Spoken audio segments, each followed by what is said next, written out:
রাজা, জ্ঞানের রাজা, রসিক রাজা। এই যে তোমাকে বাজার থেকে যা যা আনতে বলেছি সব মনে আছে তো? মনে থাকবে কি থাকবে না জানি না, তাই আমি কাগজে একটা ফর্দ বানিয়ে নিয়েছি। গোপাল দাদা, পুটির মায়ের দাঁতের যন্ত্রণাটা আরো বেড়েছে। কাল সারা রাত যন্ত্রণায় ছটফট করেছে। আমাদের বৈদ্যমশাই দাঁতের শল্য চিকিৎসা শিখতেই বাইরে গেছেন, আজকের মধ্যেই আশা করি চলে আসবেন। কিন্তু ও যে আর পারছে না। শোনো, তুমি একটা তুলোর মধ্যে লবঙ্গ তেল দিয়ে পুটির মায়ের যে দাঁতে ব্যথা হচ্ছে তার গোড়ায় রাখো। বৈদ্যমশাই এলে আমি তোমাদের বাড়িতে যেতে বলছি। আচ্ছা গোপাল দাদা। যাই, বাজার থেকে চটপট ঘুরে আসি, এরপর আবার রাজসভায় যেতে হবে।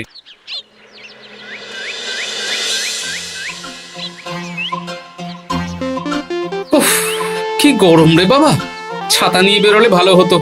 এই তো সামনে আখের রস বিক্রি হচ্ছে, একটু আখের রস খাই, শরীরটা বেশ চাঙ্গা লাগবে। ভাই, আখের রস কত করে দিচ্ছ? 1 ভাঁড় 10 আনা গোপাল দাদা। দাও দেখি 1 ভাঁড়। আরে, এই যন্ত্রটা কিন্তু দারুণ। ওই আমাদের রাজ্যের বিজ্ঞানী মশাইয়ের অবদান।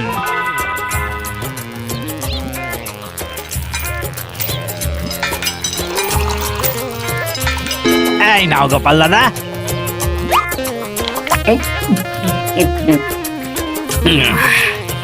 আহ, শান্তি। এই নাও ভাই, তোমার 10 আনা।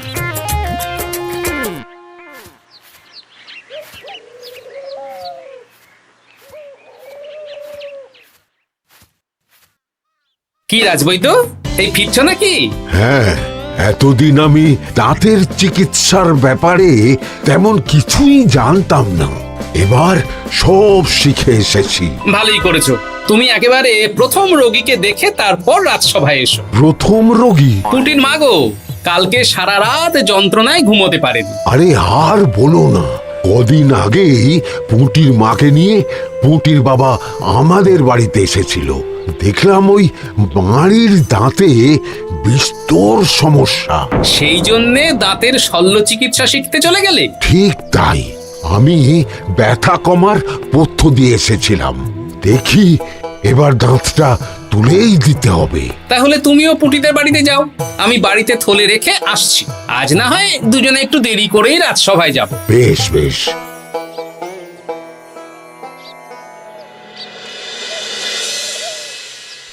দেখুন মহারাজ, দেখুন আজকে রাজবৈদ্য আসেনি, আর ওদিকে গোপালও ডুব দিয়েছে। এই আনন্দে আমাদেরও ছুটি দিয়ে দিন মহারাজ। কি আনন্দে? এই গরমে বাড়ি বসে একটু আমপানার শরবত খাবো আর ঘুমবো। রাজ্যের সেনাপতি যদি বিশ্রামের কথা বলি, তাহলে আমার আর কিছুই বলার নেই।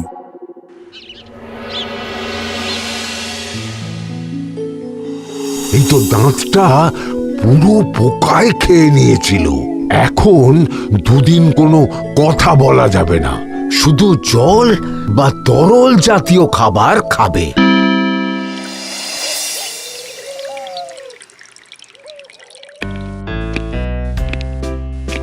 ওই তো গোপাল আর রাজবৈদ্য দুজনে একসাথে রাজসভায় ঢুকছে।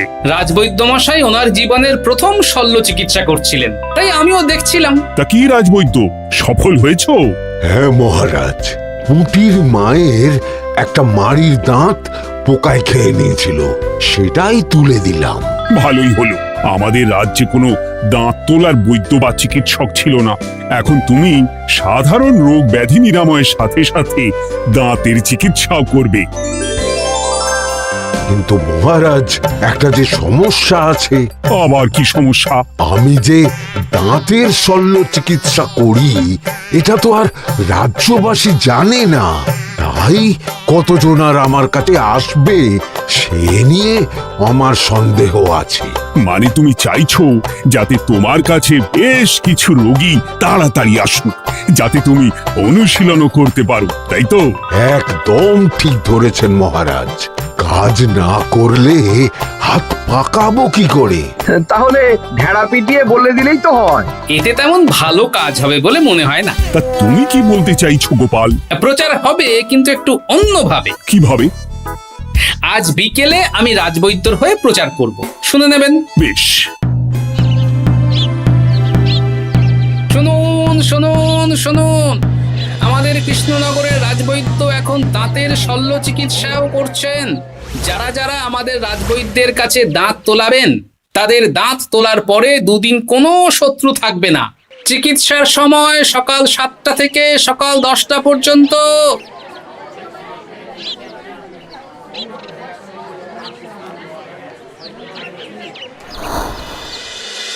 এসব তুমি কি উল্টো পাল্টা কথা বলছো গোপাল? উল্টো পাল্টা না, আপনি দেখুন না আপনার বাড়িতে লোকজন আসে কি না। আর কেউ যদি জিজ্ঞাসা করে যে এই রকম প্রচারের কারণটা কি, তাহলে বলবেন রাজসভায় আমার সাথে কথা বলতে আমি বুঝিয়ে দেব। বেশ।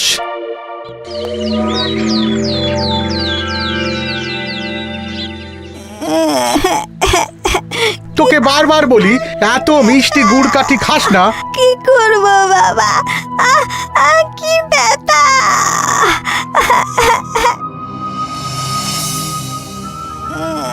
বাড়ি আছেন নাকি বৈদ্য মশাই? হ্যাঁ, আছি আছি। এই আমার ছেলেটার না দাঁতে খুব ব্যথা 2 দিন ধরে। দেখছি। তা আপনাকে তো এই রাজ্যে আগে দেখিনি। আমি পাশের রাজ্য থেকে আসছি। শুনলাম আপনার কাছে দাঁতের শল্য চিকিৎসা করালে আগামী 2 দিন কোনো শত্রু থাকবে না। ঠিকই শুনেছেন। বেশ, তাহলে বলুন কেন থাকবে না? আগে চিকিৎসাটা করি, তারপর বলছি।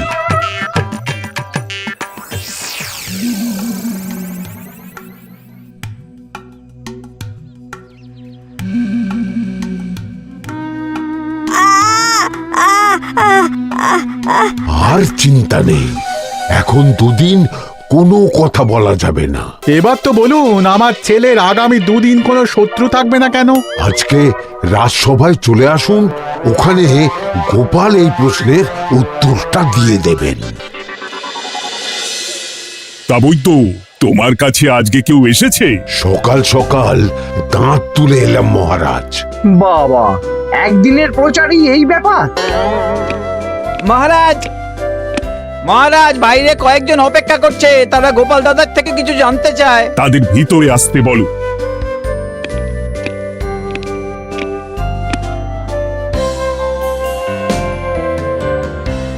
আজ আমার ছেলে বৈদ্য মশাইয়ের কাছে একটা দাঁত তুলিয়েছে। আমি জানতে চাই প্রচার অনুযায়ী আমার ছেলের নাকি আগামী 2 দিন কোনো শত্রু থাকবে না, সেটা কেন বলা হয়েছে? বলতে পারি, কিন্তু কথা দিতে হবে। এই কারণটা বাইরে আর কাউকে বলা যাবে না। বেশ, বলবো না। বাংলায় একটা প্রবাদ আছে, বোবার শত্রু নেই। মানুষ সাধারণত কথার বিনিময়ে মতবিরোধ, বিবাদ বা শত্রুতা করে। যে ব্যক্তি কথা বলতে পারে না, তাই তার সঙ্গে কথা বলে মতবিরোধ হওয়ার কোনো সুযোগই নেই। মানে যার যার দাঁত তোলা হবে তারা তো আগামী 2 দিন কথা বলতে পারবে না। আর কথা না বললে কোনো বিবাদ হওয়ার ব্যাপার নেই। আর বিবাদ না হলে কারো সাথে শত্রুতাও হবে না। কি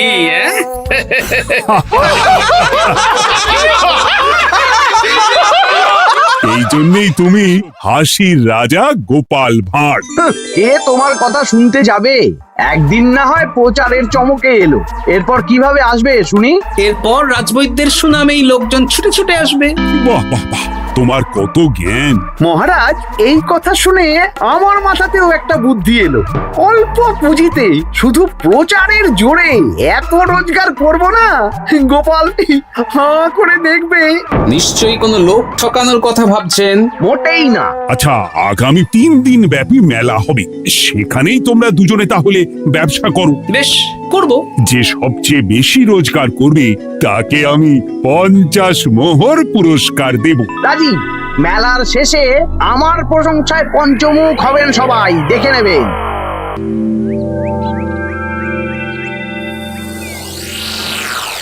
খুব তো বড় মুখ করে বলে এলেন যে ব্যবসা করবেন মেলার মাঠে।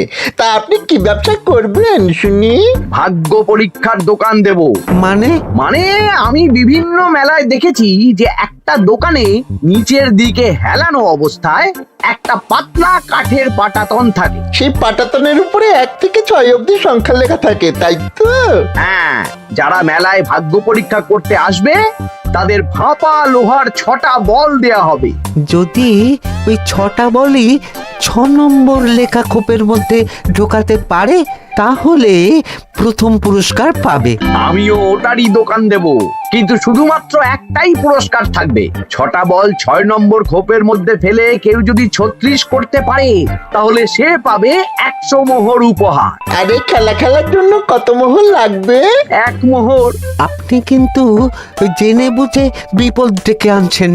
একজন কেউ ফেলে দিলেই আপনার হাত থেকে 100 মোহর ফসকে যাবে। আরে মেলার ভিড়ে যদি আপনি পুরস্কার না দেন তাহলে জনতার একটা মারও ফসকাবে না। আরে সেই জন্যই তো তোদের পোষা। তোদের মধ্যে যে কোনো একজন ওই কাঠের পাটাতনের নিচে লুকিয়ে থাকবি। যখনই দেখবো কেউ 36 করে ফেলছে আমি গলা ঠাকরাবো আর তোরা কাঠের পাটাতনটা হালকা করে নিচ থেকে নাড়িয়ে দিবি। এটা তো দারুণ বুদ্ধি।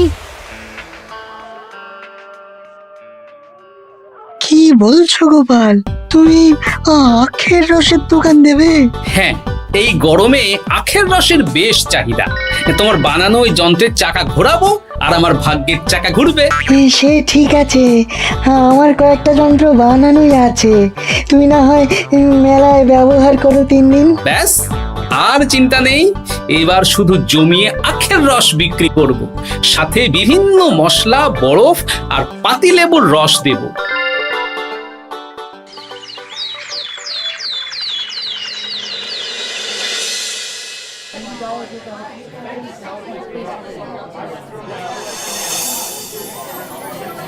এই দোকানের পানীয় খেয়ে মন হবে বশ। গোপাল ভাঁড় নিয়ে এসেছে ঠান্ডা আখের রস। আরে গোপাল দাদা, তুমি আখের রস বিক্রি করছো? ঠান্ডা আখের রস কত করে গো গোপাল দাদা? 1 ভাঁড় মাত্র 10 আনা। 6 ভাঁড় দাও। এক্ষুনি দিচ্ছি। আসুন আসুন আসুন, সবাই আসুন। আসুন আসুন আসুন, এদিকে আসুন, এদিকে আসুন, ভাগ্য পরীক্ষা করুন। 1 মোহরে 100 মোহর।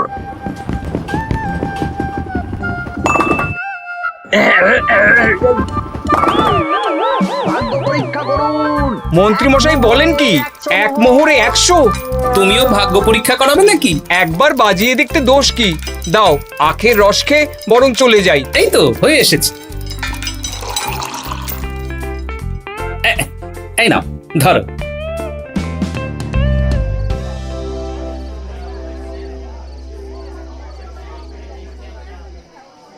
কি মন্ত্রী, ব্যবসা কেমন চলছে? ভালোই। আপনি একবার ভাগ্য পরীক্ষা করে দেখবেন নাকি মহারাজ? না না না, আমি এসবে নেই। জানি আপনার কাছে 100 মোহর নস্যি, তবুও 1 মোহরের বিনিময়ে চেষ্টা করে দেখুন না। আচ্ছা, এত করে বলছো যখন, দেখি। 1 মোহরে 6টা বল। বাবা বাবা বাবা, দেখুন মহারাজ চেষ্টা করে।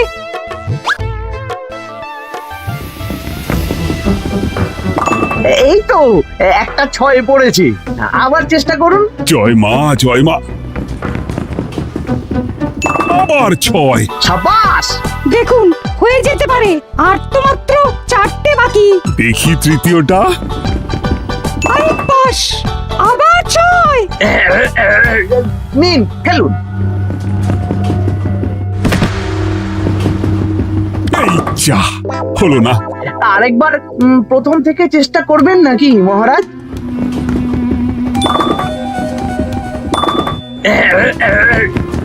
না, এবারেও হলো না। 2 মোহর জলে। অন্য সব জায়গায় বাকি সংখ্যাতেও পুরস্কার থাকে, আপনার এখানে নেই কেন?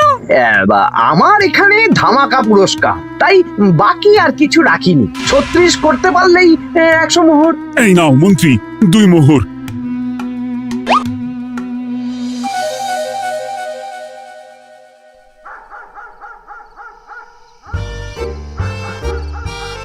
কি মন্ত্রী মশাই, আর তো মেলায় লোকজন নেই, বাড়ি যাবেন না? তুমি যাও না, আমি একটু পরে যাব। বেশ, আমি এগোলাম। গোপাল আর মন্ত্রী, তোমাদের কার কেমন রোজগার হয়েছে একদিনে? মহারাজ, কালকে আমার 7 মোহর 20 আনা রোজগার হয়েছে। আমার 70 মোহর।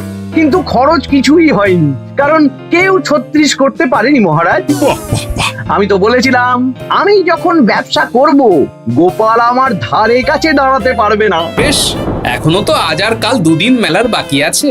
দুদিনেও আমার 2 কানা করিও খরচ হবে না, শুধুই রোজগার। গোপাল যতই প্রচার করুক আর যতই ভালো আখের রস বানাক না কেন, আমার ব্যবসাকে টপকাতে পারবে না। ঠিক আছে, আজকে আমি একবার ভাগ্য পরীক্ষা করে দেখব। আমার দোকানে সুস্বাগতম। নাও সেনাপতি, চেষ্টা করে দেখো। দিন বল। আমিও সেনাপতির খেল দেখতে এলাম। প্রথম বল, এই যে গড়িয়ে গড়িয়ে গড়িয়ে 6 নম্বর, সাব্বাস সেনাপতি। আবার 6, তৃতীয়, চতুর্থ, পঞ্চম, আরেকটা ফেলতে হবে। নাও সেনাপতি, ষষ্ঠ বল। এই যা, হলো না। এটা কি হলো? আবার চেষ্টা করো তো সেনাপতি। হ্যাঁ,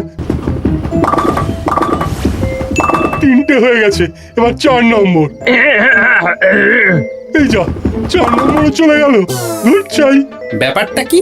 মন্ত্রী মশাই গলা খুসখুস করার পরের বলটাই পরপর 2 বার অন্য ঘরে পড়ল। নিশ্চয়ই কোনো রহস্য আছে। না, আজকে রাতে ব্যাপারটা দেখতে হবে। চলুন মন্ত্রী মশাই, পুরো মাঠ ফাঁকা, একা একা মশা মারবে নাকি? আমি পরে যাব, তুমি যাও তো। বেশ।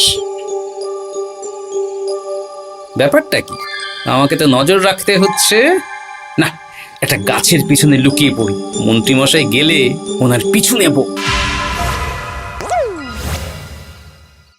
দেখুন মন্ত্রীমশাই, পরপর 2 দিন আমি পাটাতনের নিচে ছিলাম। আগামীকাল ঘরটাকে থাকতে বলুন।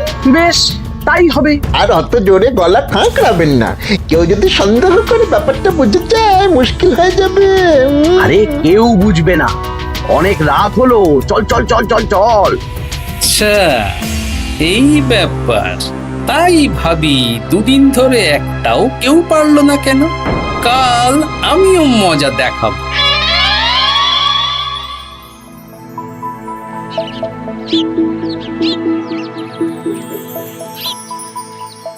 বাবা চলে এসেছেন দেখছি। এত চাহিদা না আমার এই ভাগ্য পরীক্ষার, তাই আগে আগে চলে এসেছি। মন্ত্রীমশাই, আপনাকে মহারাজ এক্ষুনি ডাকছেন। এখন কেন? সে তো জানি না, চলুন।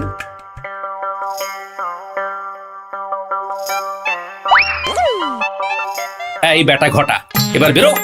কি গোপাল দাদা, তুমি? হ্যাঁ আমি। খুব চালাক ভেবেছিস না? মন্ত্রী মশাইয়ের খেলা আজকে শেষ। প্রহরী, একে ধরে নিয়ে যাও।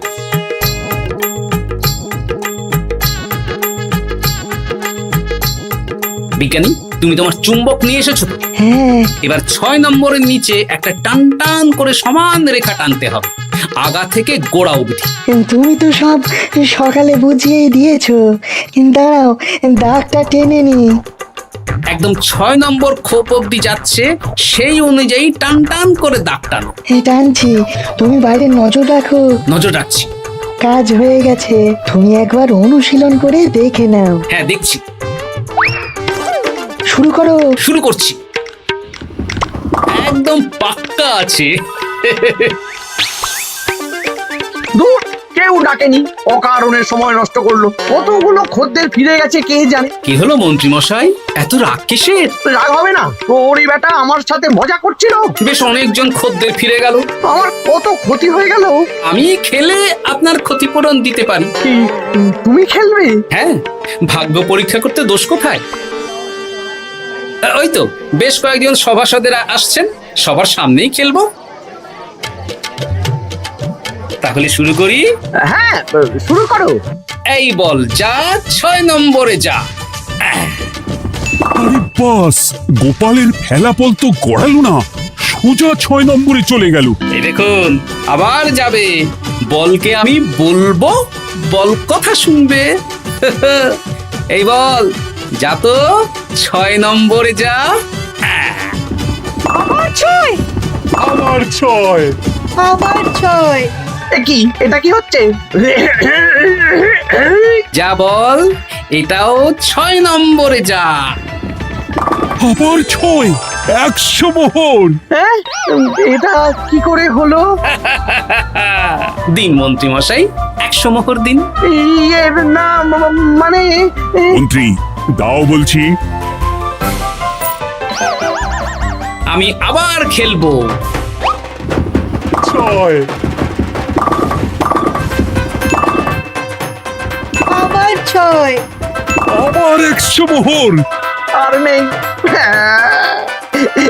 এই ঘটা আর কি করছিসটা কি? ঘটা নেই মন্ত্রীমশাই, আমি আছি। আর আছে আমার চুম্বক। মানে মানে তোমার কারসাজি ধরা পড়ে গেছে মন্ত্রী। গোপাল আমাদের সব বলেছে। হ্যাঁ, আপনি যেমন ছলনা করে ভাগ্য পরীক্ষার ব্যবসা করছিলেন, তেমনি গোপালও ছলনা করে আপনার ব্যবসা উল্টে দিল। তাহলে শেষমেশ কে জিতলো? হাসির রাজা, জ্ঞানীর রাজা, রসিক রাজা গোপাল ভাঁড়। লোকের ভাগ্য পরীক্ষা করছিলাম আর আমারই দুর্ভাগ্য নেমে এলো। হাসির রাজা জ্ঞানের রাজা রসিক রাজা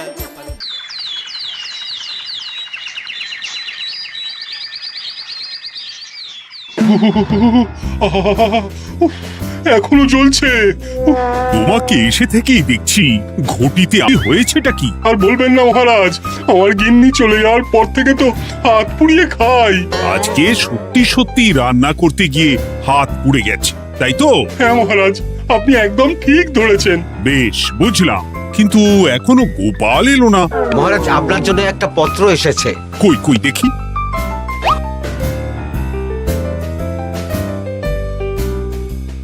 ঠিক আছে, তুমি এখন এসো।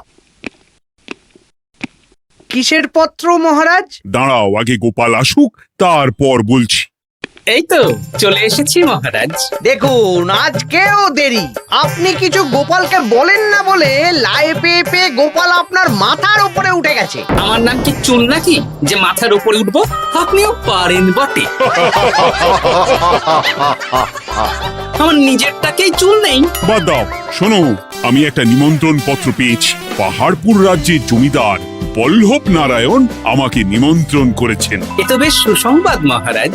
পাহাড়পুর অপূর্ব সুন্দর রাজ্য, আপনি ঘুরে আসুন মহারাজ। না না না না না, আমি একা যাব না, তোমাকেও যে যেতে হবে। আজ বিকেলেই বেরোবো, তুমি জামা কাপড় গুছিয়ে রেখো। এ আমার পরম সৌভাগ্য মহারাজ। এ কি মহারাজ, গোপাল কেন যাবে? আমি কি দোষ করেছি? আমাকেও নিয়ে চলুন। না না না, তুমি রাজ্যের মন্ত্রী, আমি বেশ কিছুদিন থাকবো না, তাই রাজ্যটা তোমাকেই সামলাতে হবে। আচ্ছা আচ্ছা, আপনি তো রানীমাকেও নিয়ে যেতে পারতেন। আমি কোথায় কাকে নিয়ে যাব সেটা আমার একান্তই ব্যক্তিগত ব্যাপার। তুমি বেশি বোঝাতে এসো না মন্ত্রী। বেশ।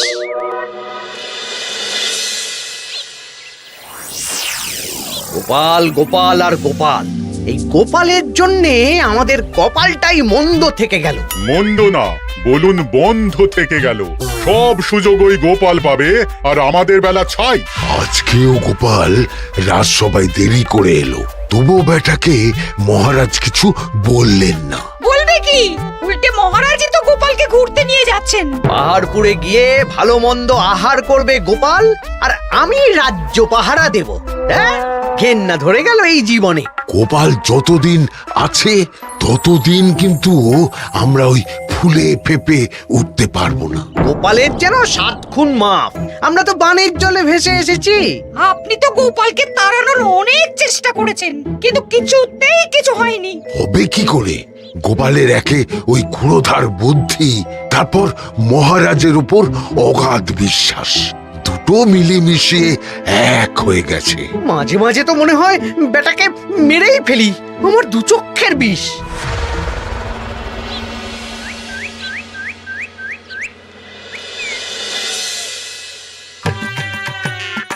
বলছি গিন্নি, কি এত তুমি পোটলায় বাঁধছো বলো তো?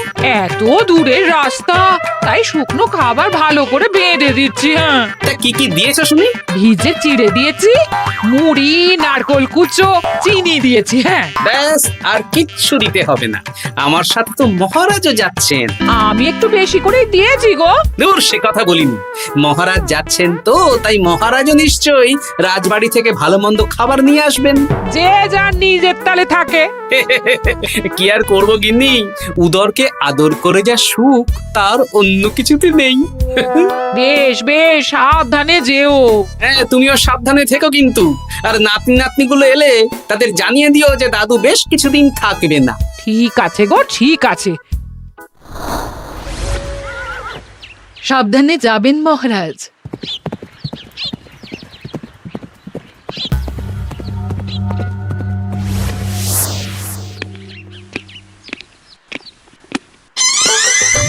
তুমি হুটহাট করে কোথায় চলে যাও বলো তো? আমি বিকেলে তোমার জন্য মুচমুচে বেগুনি ভেজেছি। সে ঠিক আছে, কিন্তু তোমাকে এখন রান্নাঘরে থাকলে হবে না গিন্নি। ও মা, রাতের খাবার কে করবে শুনি? আমি তো এখন একটু একটু রান্না শিখে গেছি। এখন তোমাকে অন্য কাজ করতে হবে। কি কাজ? শোনো, বুঝতে পেরেছো তো?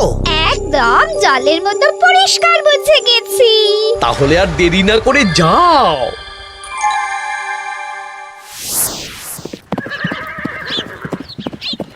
মহারাজ, একটা কথা বলতে পারি? বলো গোপাল। আমরা পাহাড়পুর জমিদার বাড়িতে যাচ্ছি কেন? তুমি তো জানো আমাদের সেনাপতি এখন একা একাই নিজের সংসার সামলায়। হ্যাঁ, ওই ঘটনার পর থেকে তো সেনাপতির জন্য ভালো পাত্রীও পাওয়া যায়নি। পাহাড়পুরের জমিদার বল্লভ নারায়ণের একমাত্র কন্যা এখন বিবাহযোগ্যা, তাই আমি আর তুমি দেখতে যাচ্ছি। সেনাপতিকেও সাথে নিয়ে গেলে হতো। না, আগে আমরা যাব, মেয়েটা কেমন সেটা বিচার বিবেচনা করে ফিরে আসবো। তারপর যদি সেনাপতি রাজি হয়, তখন আমরা বাকি ব্যবস্থার দিকে এগোবো, তাই তো? একদম তাই। আর তোমার চেয়ে ভালো মানুষ চেনার ক্ষমতা আমার জানা আর কেউ নেই, সেই জন্যই তো তোমাকে নিয়ে এলাম। এ আমার পরম সৌভাগ্য মহারাজ।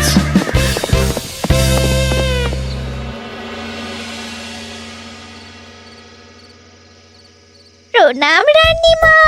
আরে মন্ত্রী গিন্নি যে, বলো বলো। এই কিছু বেগুনি ভেজেছি, তাই আপনার জন্য নিয়ে এলাম রানীমা। সরলা, তুমি ওটা রান্নাঘরে নিয়ে যাও। আচ্ছা রানীমা।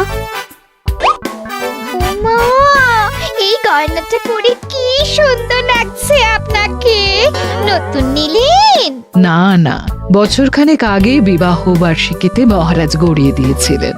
একটা কথা বলবো রানীমা? বলো না, কি বলবে? আমার মনে হয় আপনাকে আমাদের মহারাজ না আর আগের মতন ভালোবাসেন না। এই কি কথা বলছো তুমি? খোলা চোখে যা মনে হয় তাই বলেছে রানীমা। এই দেখুন না, মহারাজ হঠাৎ পাহাড়পুরে ঘুরতে চলে গেলেন আর আপনাকে নিয়ে গেলেন না। নিশ্চয়ই কোনো কাজ আছে, তাই আমাকে নিয়ে যাননি। ওই তো, এত ছাড় দিয়েছেন বলেই তো পার পেয়ে বসেছে। অপরাধ নেবেন না রানীমা। মহারাজ সব ব্যাপারে শুধু গোপাল আর গোপাল, কিন্তু বাড়িতে যে আপনিও আছেন সেটা মহারাজ খেয়ালই করেন না। আসলে গোপালকে মহারাজ খুবই স্নেহ করেন তো। আপনি আগে না গোপাল আগে? পাহাড়পুর তো এত সুন্দর জায়গা, চারিদিকে পাহাড়, পাহাড় থেকে নেমে আসছে নদী। ভাবুন আপনাকে মহারাজ নিয়ে যেতেন যদি। সত্যি তো, আমাকে তো মহারাজ নিয়ে গেলেন না। নিয়ে যাবেই বা কেন? আপনাকে তো আর মহারাজ আগের মতো ভালোই বাসেন না। সব ধ্যান জ্ঞান এখন শুধু গোপাল। হ্যাঁ, সত্যি তো, আমি তো এটা ভেবেও দেখিনি কখনো। গোপালই আপনার কপাল পুড়িয়েছে। আসছে রানীমা।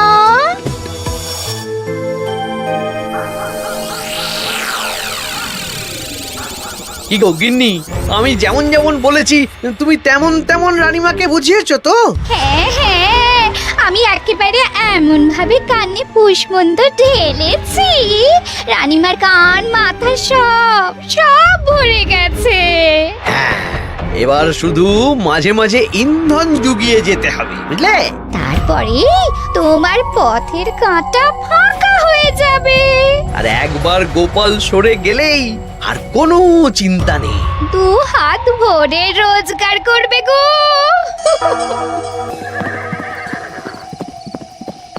কি কেমন লাগছে যাত্রা?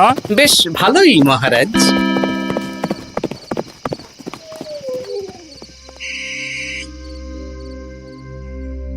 রানীমা, খাবার কি আমি এই ঘরে নিয়ে আসবো? না, আজ আমি কিচ্ছু খাবো না, কিচ্ছু না, খিদে নেই, যাও। এ কি রানীমা, আপনি তো সেই দুপুরের পর কিছুই খাননি। তোমাকে একবার কিছু বললে তুমি বুঝতে পারো না? বলেছি তো আমার খিদে নেই, আমাকে বিরক্ত করো না, যাও।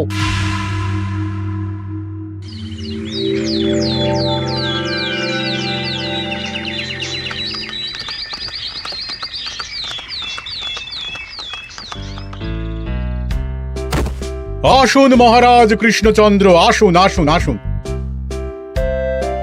কি সুন্দর জায়গায় পাহাড়পুর, মনে হচ্ছে বেশ কিছুদিন থেকে যাই। তা থেকে যান না। এখন যে কাজে এসেছি সেটা আগে করে নি, তারপর যদি সব ঠিকঠাক তখন তো আবার আসতে হবে। তাও ঠিক। এই বিমলা মা, এদিকে আয়। এই নিন কমলা লেবুর শরবত। বেশ সুন্দরী দেখতে মহারাজ। নিজের মেয়ে বলে বলছি না, বিমলা সব কাজ নিজের হাতে করে। বাড়িতে 5-5টা দাস দাসী আছে, তাদের কাজই করতে দেয় না। বাহ বাহ বাহ, ভালোই তো। আপনার মেয়েকে তো বেশ লক্ষ্মীমন্ত দেখতে। ও অনেক ছোটবেলায় মাকে হারিয়েছে, কিন্তু নিজের ইচ্ছে পড়াশুনো রান্না বান্না সব শিখেছে। যেমন হাতের রান্না তেমনই মাথায় বুদ্ধি। রান্না তো খেলেই বুঝতে পারবো। হ্যাঁ, আজ দুপুরে সব রান্না তো নিজের হাতেই করছে। আমি ওকে কিছু প্রশ্ন করতে চাই। দাঁড়িয়ে আছো কেন মা? বসো। মহারাজ, আপনার অনুমতি নিয়ে আমি বিমলাকে কিছু প্রশ্ন করতে চাই। করো না। আচ্ছা বিমলা, তোমার বয়স কত? আসছে শ্রাবণে আমি 19 বছরে পড়ব। আচ্ছা, শ্রাবণ মাসে জন্ম, বর্ষাকালে। বেশ বেশ। আচ্ছা বলো তো, মেঘের ডাকে জল ছেড়ে ডাঙায় উঠে পড়ে, মানুষ তাকে হাতে পেলে নিয়ে যায় ঘরে, এটা কি? কই মাছ। বাহ বাহ। এবার বলো তো, এমন কোন জিনিস যেটা একান্তই তোমার কিন্তু অন্যেরা বেশি ব্যবহার করে? আমার নাম। বাহ বাহ বাহ বাহ, খুব সুন্দর খুব সুন্দর। আপনার মেয়ের মাথায় বুদ্ধি আছে। আর আচ্ছা আচ্ছা, আরেকটা প্রশ্ন করব। বলো তো, একটা অঙ্ক পরীক্ষায় তোমার বাবা 100-তে 90 পেয়েছে, তুমি 100-তে 100 পেয়েছো, আর আমি 100-তে 95 পেয়েছি, তাহলে কে বেশি বুদ্ধিমান? আপনি বেশি বুদ্ধিমান। মা, এটা তুই কি বললি রে? তুই তো 100-তে 100 পেয়েছিস, তাহলে তুই বেশি বুদ্ধিমান হবি না? না না, আমি হলে তো বুদ্ধিমতী হব। দারুণ দারুণ। জমিদার মশাই, আপনার মেয়ে সত্যিই বুদ্ধিমান, না মানে বুদ্ধিমতী। এবার দুপুরের ভুরি ভোজটা খেলেই বুঝতে পারবো হাতের জাদু।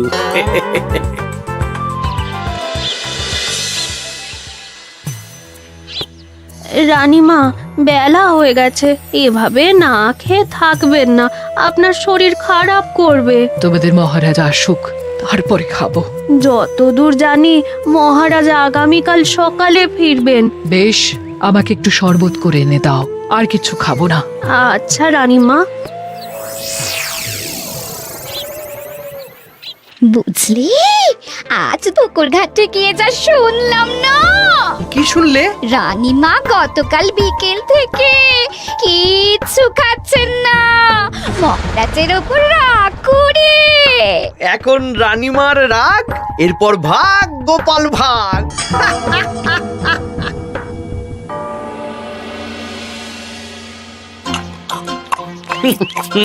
সত্যি বিমলা, তোমার হাতের রান্নার কোনো তুলনা নেই মা। আমাদের সেনাপতি তাহলে আর হাত পুড়িয়ে রান্না করবে না বলছো? সে যদি কর্তাগিন্নিতে রাগারাগি হয় তখন। মা আমার লজ্জা পেয়েছে। তা আপনাদের কোনো আপত্তি নেই তো? কি যে বলেন, আপনার রাজ্যের সেনাপতি বলে কথা। বলছি, বিমলাকে তো আমাদের সেনাপতি দেখলো না, তাহলে বিমলার একটা তৈলচিত্র আছে, আমি আপনাকে বরং সেটা দেব, আপনি ওনাকে গিয়ে দেখাবেন। সেই ভালো হবে, আমাদের খুব পছন্দ হয়েছে। তাহলে সেনাপতি রাজি হলে আমরা বিবাহের তারিখ চিঠিতে জানিয়ে দেব। আচ্ছা মহারাজ।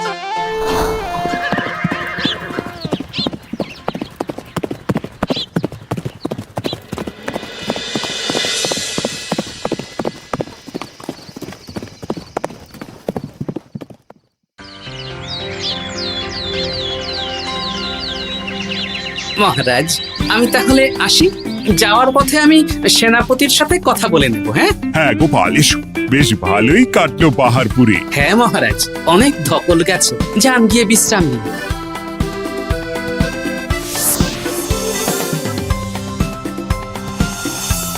কি সেনাপতি, পছন্দ তো?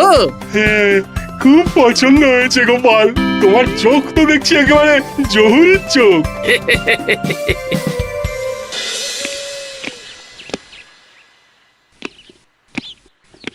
চিরটা কাল আপনি ওই গোপাল গোপাল করে কাটিয়ে দিন। কি হলো? রানীমা গত পরশু থেকে কিচ্ছু খাননি, গতকাল একটু শরবত খেয়েছেন শুধু। কেন, কি হয়েছে? দেখুন মহারাজ, সহ্যের একটা সীমা আছে। আরে আমার তো কিছুই মাথায় ঢুকছে না। মাথায় শুধু গোপাল থাকলে আমার কথা ঢুকবে কি করে মহারাজ? আপনি আমাকে আর আগের মতো ভালোবাসেন না মহারাজ। এসব কি বলছো রানী? ঠিকই বলছি। আপনি খেয়ালই করেননি যে আমি গলায় আপনার পছন্দের পান্নার হার পরেছি মহারাজ? আরে আমাকে বলার সুযোগ দেবে তো। দেখুন, আপনি পাহাড়পুরে ঘুরতে গেলেন, গোপালকে নিয়ে গেলেন। আমারও মনে হয় কোথাও ঘুরতে যাই মহারাজ। আরে গোপালকে নিয়ে যাওয়ার প্রয়োজন ছিল, তাই নিয়ে গেছি। গোপাল তো আপনার প্রিয়জন, তাই ওকেই আপনার প্রয়োজন, আমি তো কেউ না। দেখো, গোপাল আমার সব বিপদে আপদে পাশে থাকে, তাই ওকে ভরসা করি, সেটা তো তুমি খুব ভালো করে জানো। আজকের পরে হয় গোপাল থাকবে, না হলে আমি থাকবো। না না না, এ হতে পারে না। গোপালকে আমি সরাতে পারবো না, আর কাউকে সরানোর জন্য কোনো কারণ তো চাই। আর কারণ যদি আমি দিয়ে দিই? কি কারণ? আপনি গোপালকে বলবেন আমার সাথে আপনার ঝগড়া হয়েছে। বেশ, তাতে কি? আপনি গোপালকে বলবেন ও যেন আমাকে বলে আপনার কাছে ক্ষমা চাওয়ার জন্য, আর আমি ক্ষমা চাইবো না। ব্যাস, আপনি এই সামান্য কাজটা গোপালকে করতে না পারার জন্য ওকে তাড়িয়ে দেবেন, ওকে মাত্র 7 দিন সময় দেবেন। ব্যাস। ঠিক আছে, আমি এক্ষুনি গোপালকে ডেকে পাঠাচ্ছি। দেখো গোপাল, এখন যদি রানী আমার কাছে ক্ষমা না চায়, তাহলে কিন্তু আমি বাধ্য হব তোমাকে রাজসভা থেকে তাড়িয়ে দিতে। আচ্ছা মহারাজ, বুঝেছি। রানীমা আপনার কাছে ক্ষমা চাইবেন, কিন্তু তার জন্য আপনাকে আমার কথা মতো কিছু কাজ করতে হবে মহারাজ। কি কাজ বলো? বুঝেছেন? হ্যাঁ। না গোপাল, আমি মহারাজের কাছে ক্ষমা চাইতে পারবো না। দেখুন রানীমা, আমার মনে হয় আপনার ক্ষমা চাওয়াই উচিত। পুরুষ মানুষের মন বলে কথা, যদি বেশি দিন আপনি মহারাজের সাথে এরকম তিক্ত সম্পর্ক রাখেন, তাহলে কিন্তু মহারাজের মন অন্যদিকেও চলে যেতে পারে। এমনিতেও কি গোপাল? কিছু না রানীমা, শুধু এটুকু জেনে রাখুন, রাজবাড়ির মাঠে বাঁশ বাঁধা হবে। মানে কেন?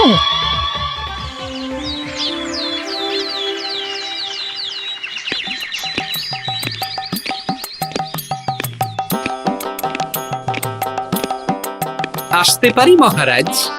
হ্যাঁ, এসো এসো। বলছি, আমি তাহলে জমিদার বাড়িতে বিবাহের দিনক্ষণ ওই চিঠি লিখে জানিয়ে দিচ্ছি। হ্যাঁ, জানিয়ে দাও গোপাল। আর কি কি কেনাকাটা করতে হবে সেটার একটা তালিকা বানিয়ে ফেলো। আচ্ছা মহারাজ, মেয়ের শাড়ি আপনি নিজে পছন্দ করে কিনবেন তো? হ্যাঁ, ওই শাড়িওয়ালাকে আজকে দুপুরেই আসতে বলো। আচ্ছা মহারাজ। বিয়ের শাড়ি কেনাকাটা এসব কি মহারাজ?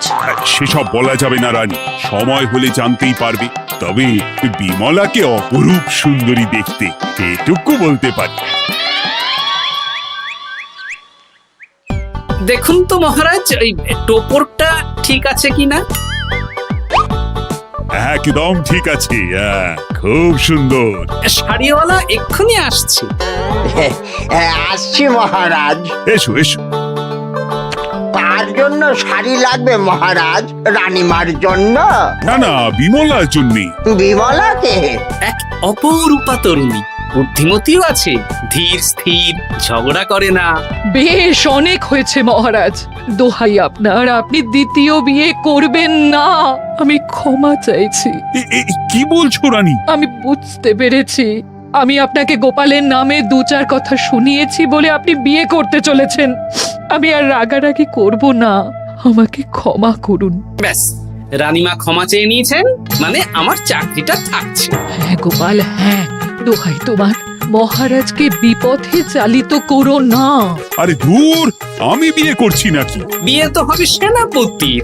ওর জন্যই তো পাত্রী দেখতে পাহাড়পুরে গেছিলাম, গোপাল আর আমি। তার মানে মন্ত্রীর বউ আমাকে ভুল বোঝালো?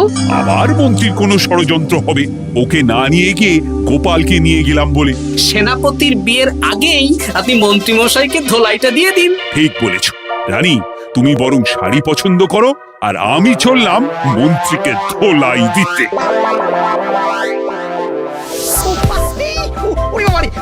তুমি এত নীচ, হ্যাঁ? তোমার গিন্নিকে দিয়ে রানীর কানে বিষ ঢালা।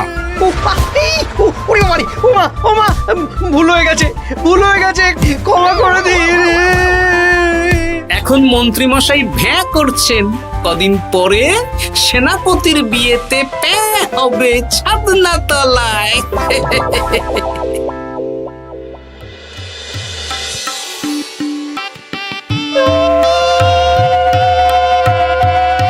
এবার মালা বদল হবে। এবার বুঝবে মালার কি জ্বালা। কি বললে? হ্যাঁ,